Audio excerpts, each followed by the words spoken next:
Hello students, I welcome all of you on my YouTube channel Education Highway. Today we are going to read a new lesson named Enchanted Pool, written by Chakravarti Rajgopalchari, related to 10th class UP board in new syllabus. This title is related to Mahabharat Mahakavya that was composed by Bhagwan Vedavyas in Sanskrit language. ये Sanskrit language में महाभारत का एक अंश है जिसको select करके लेखक ने यहाँ पर हाई स्कूल के विद्यार्थियों को कुछ शिक्षाप्रद बातें बताने की इसमें कोशिश की है।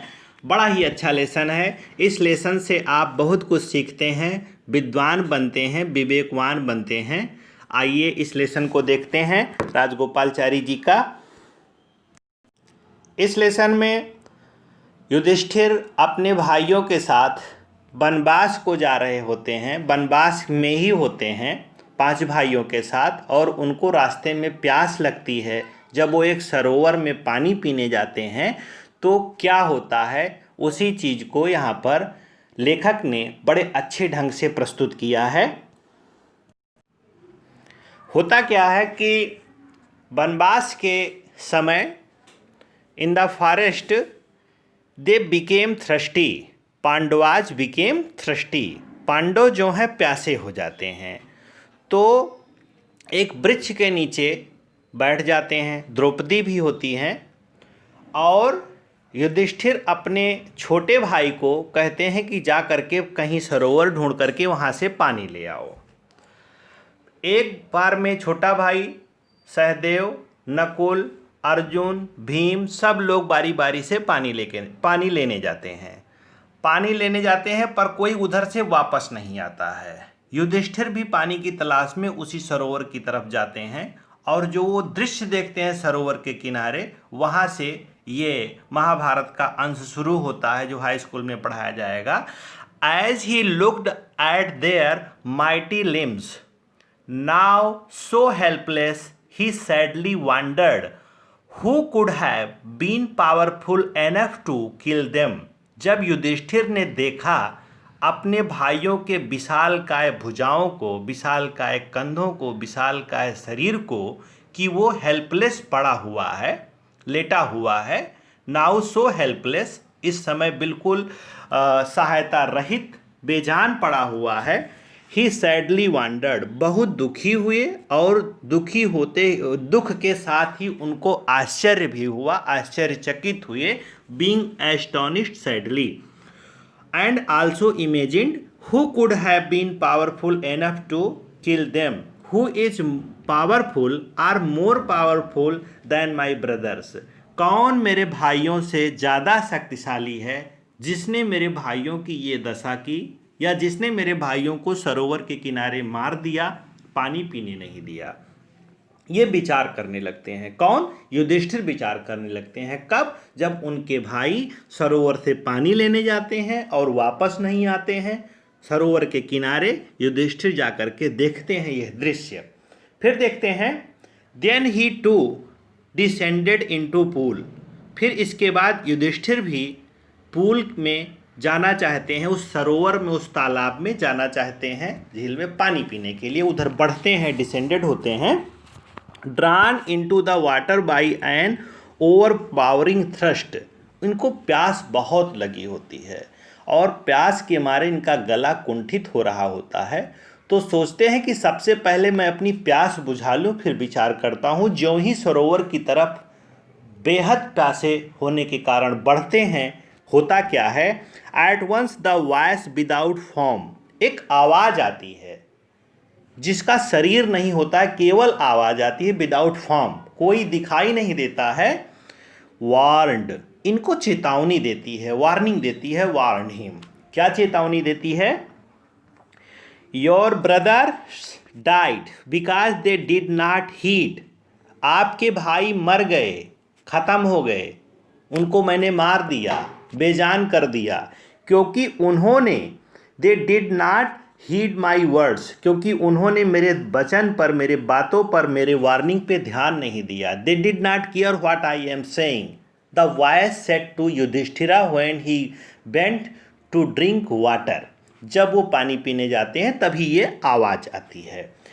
They tried to drink water without answering my question, that why said to Yudhishthira, they tried means his brother tried to drink water without answering the question of the voice, बिना वॉयस के प्रश्नों का उत्तर दिए उसके भाई भी पानी पीने के लिए बढ़े, इसलिए उनकी ये दशा हुई। उन्होंने मेरी बात पे ध्यान नहीं दिया, तो तुम भी होशियार हो जाओ, अगर पानी पिए तो तुम्हारी भी यही दशा होगी।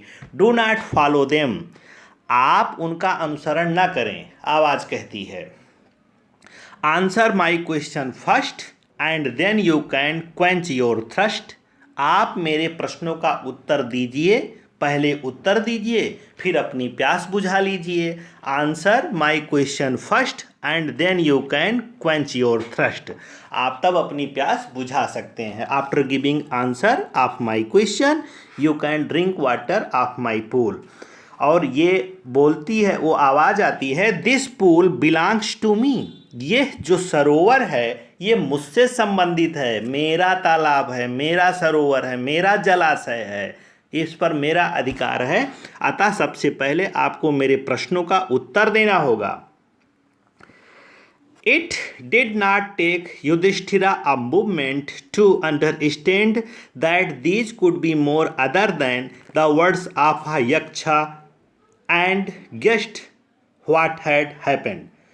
युधिष्ठिर को ज़्यादा समय नहीं लगा ये समझने में कि ये कौन बोल रहा है। It did not take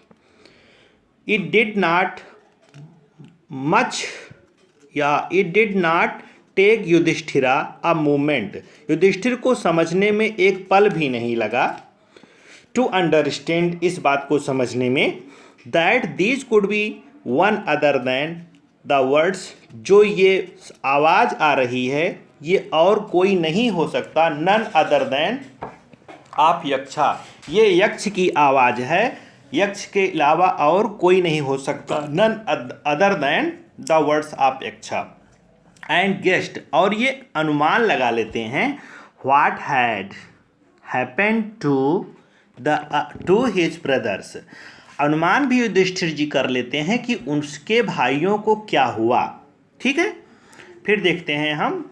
it took him no time to see a possible way of bringing them back in life, Yudhishthira understood that if I answer the question of Yaksha, the question of voice, then my brother will be alive, मेरे भाई जिंदा हो जाएंगे, ऐसा वो तुरंत समझ भी गए।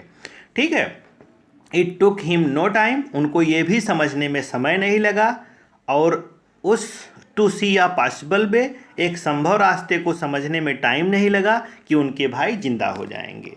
यहाँ से देखते हैं, he said to the bodiless voice, Yudhishthira said, Yudhishthira told to the bodiless voice, to the voice that has not body, जिसके पास शरीर नहीं था, उससे युधिष्ठिर ने कहा, क्या कहा, प्लीज आस्क योर क्वेश्चन, कृपया अपना प्रश्न करिए, आपके क्या प्रश्न है पूछिए। ठीक है, तो यहाँ पर प्रश्न उत्तर शुरू होता है।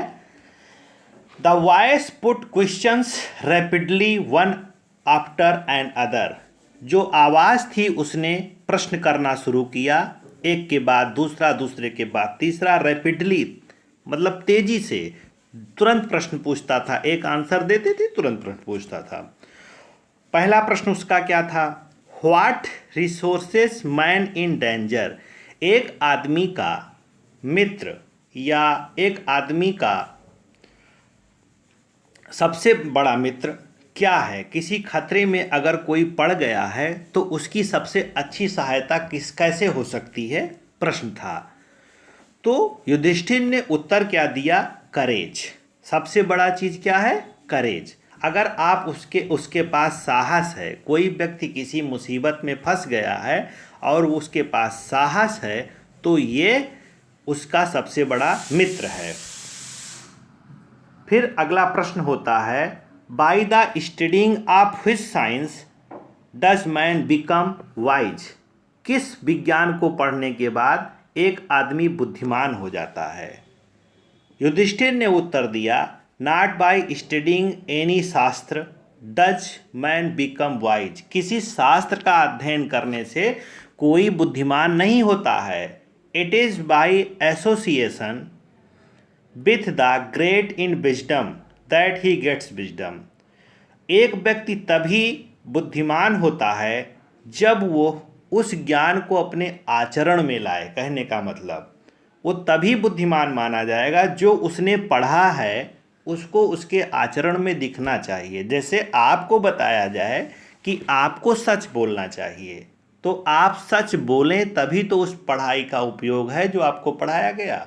अगर आप केवल पढ़ के तथ्यों को याद कर लें और आपके आचरण में ना हो तो उसका क्या उपयोग। ठीक है, अगला क्वेश्चन देखते हैं हम। तयक्षा asked what is swifter than the wind. एक हवा से भी स्विफ्टर देन क्या है, तेज क्या है, एक हवा से भी पतला क्या है।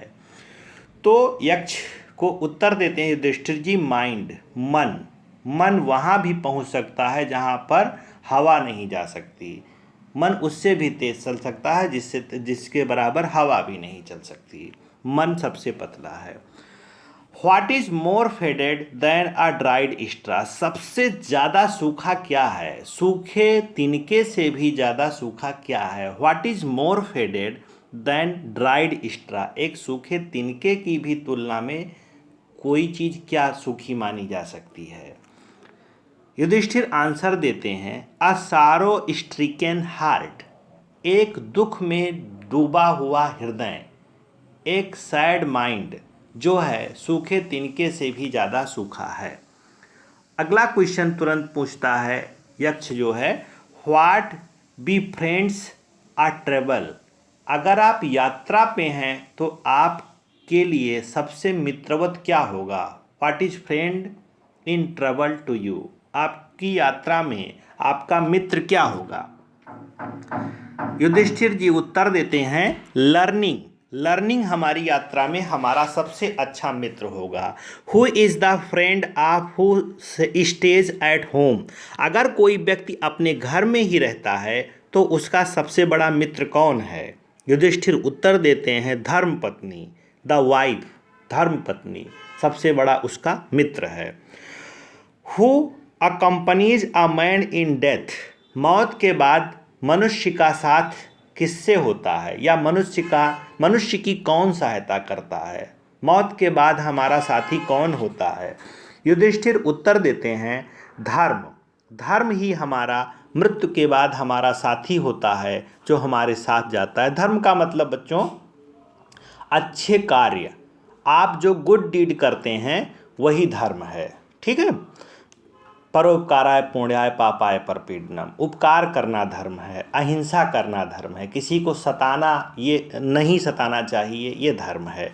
That alone accompanies the soul in its solitary journey after death. कोई आत्मा जब अकेले यात्रा करती है मौत के बाद तो उसका साथी उसका धर्म होता है। उसने अपने जीवन में जो धर्म कर्म किए हैं वही उसका साथी होता है।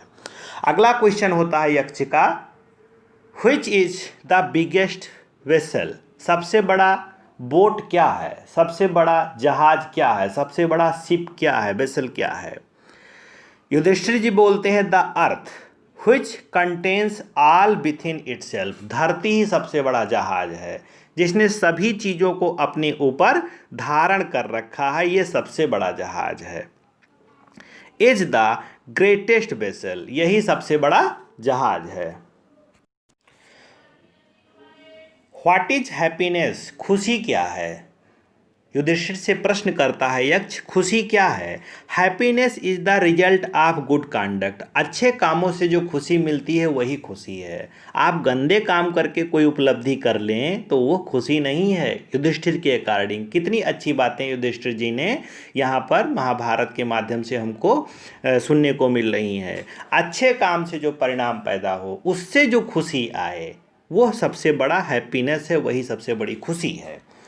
फिर अगला प्रश्न होता है, what is that by giving up which man becomes loved by all. किस चीज को छोड़ देने से वो सबका प्रेमी हो जाता है। कोई व्यक्ति कौन सी चीज त्याग दे तो उससे सब प्रेम करने लगे, ऐसा प्रश्न करता है। व्हाट इज दैट, वह क्या है? बाई गिविंग अप, जिसको छोड़ने से, which man becomes loved by all, एक आदमी सबका प्रेमी हो जाता है, वह क्या है? युधिष्ठिर जी बड़ा अच्छा उत्तर देते हैं, प्राइड, अभिमान, घमंड छोड़ देने से एक व्यक्ति, if a man gives up being proud will be loved by all, अगर वो अपना अभिमान त्याग दे, घमंड त्याग दे, ऐंठन जो होती है उसको छोड़ दे, विनम्र हो जाए, बेनिवोलेंट हो जाए, तो वो सबका प्रेमी हो जाता है। अगला क्वेश्चन होता है यक्ष का, what is the loss which yields joy, ऐसा कौन सा नुकसान है जो खुशी पैदा करता है? भाई नुकसान तो हमेशा दुख देता है ना, पर यक्ष का प्रश्न होता है वो कौन सा नुकसान है जिससे खुशी पैदा होती है, नुकसान बताइए। एंड सारो, नॉट सारो, और दुख नहीं पैदा होता है। अक्सर नुकसान पे दुख पैदा होता है, आप जानते हैं किसी चीज़ का नुकसान हो जाए, पर यक्ष कहता है कौन सा वो नुकसान है, कौन सी वो हानि है जिसके बाद सुख पैदा होता है। तो युधिष्ठिर जी बड़ा अच्छा उत्तर देते हैं, एंगर, अगर आपका गुस्सा कम है, आप गुस्सा नहीं करते हैं, आपके अंदर नाम मात्र भी गुस्सा नहीं है, तो आपको खुशी ही खुशी मिलेगी। If we give up being angry, अगर हम नाराज होना छोड़ दें तो क्या होगा? We will no longer subject to sorrow, तो हम फिर अधिक समय तक दुख का ऑब्जेक्ट नहीं रहेंगे, हम दुख के मानसिकता में डूबे नहीं रहेंगे। अगला प्रश्न देखते हैं, what is that by giving up which a man becomes rich, ऐसा क्या है जिसको छोड़ देने से एक आदमी धनी हो जाता है? अक्सर आप हर चीज़ को बटोरने से धनी होते हैं ना, कोई व्यक्ति जब बहुत सारी चीज़ों को बटोर लेता है, घर, मकान, कपड़ा, ठीक है, पैसा, गाड़ी, बंगला, ये सब बटोरने से अमीर होता है। पर यक्ष जो है उल्टा प्रश्न करता है, what is that by giving up which a man becomes rich, एक आदमी रिच हो जाता है।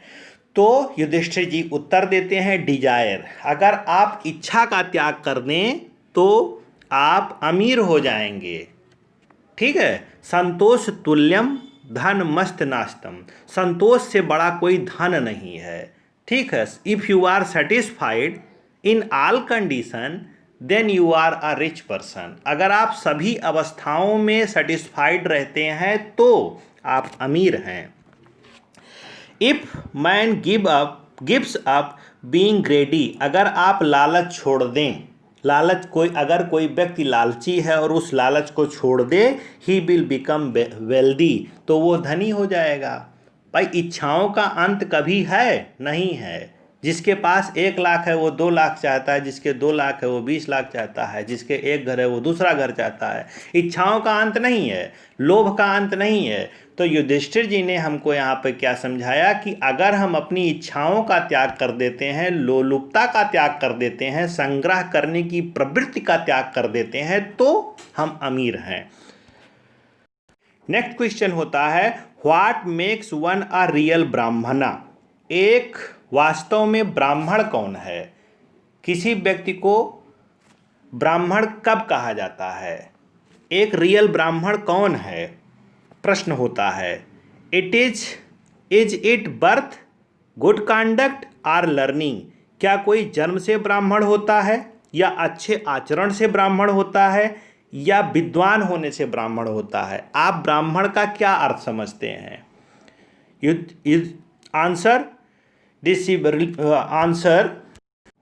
डिसिसिबली, birth and learning do not make one a Brahmin. Yudhishthir ji answer देते हैं कि बर्थ या लर्निंग जो है किसी को ब्राह्मण नहीं बनाता, कोई ब्राह्मण के घर में पैदा होने से ब्राह्मण नहीं हो जाता युधिष्ठिर के अकॉर्डिंग, या कोई बहुत ज़्यादा शास्त्रों का, उपनिषदों का अध्ययन कर ले, विद्वान हो जाए, जितनी भी लौकिक पारलौकिक विद्याएं हैं उनको जान ले, वो विद्वान हो जाए, ब्राह्मण हो जाए, ऐसा नहीं है। फिर क्या बोलते हैं युधिष्ठिर जी, गुड कंडक्ट एलोन डज, अगर अच्छा आचरण है, एक अच्छा आचरण ही, केवल एक अच्छा आचरण ही किसी व्यक्ति को ब्राह्मण बनाता है, उसको ब्राह्मण कहा जा सकता है। How ever learned a person, चाहे जितना विद्वान आदमी हो, how ever learned a person, चाहे जितना कोई विद्वान आदमी हो, may be he will not be a ब्राह्मण, तो वो ब्राह्मण नहीं कहा जाएगा। ये आपका फर्स्ट पार्ट है उस लेसन का, इंचांटेड पूल का। सेकंड पार्ट या बचा हुआ हिस्सा आपको इसी चैनल पे नेक्स्ट पार्ट में मिलेगा। Thank you.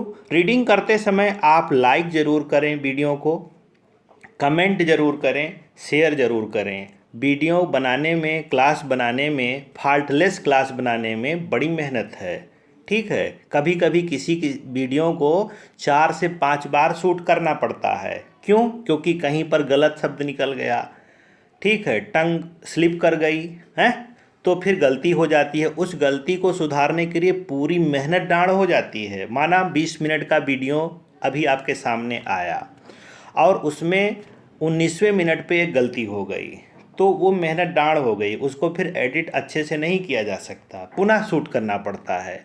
तो आप लाइक करेंगे, कमेंट करेंगे, शेयर करेंगे, यही मेहनत का पारिश्रमिक होगा। Thank you.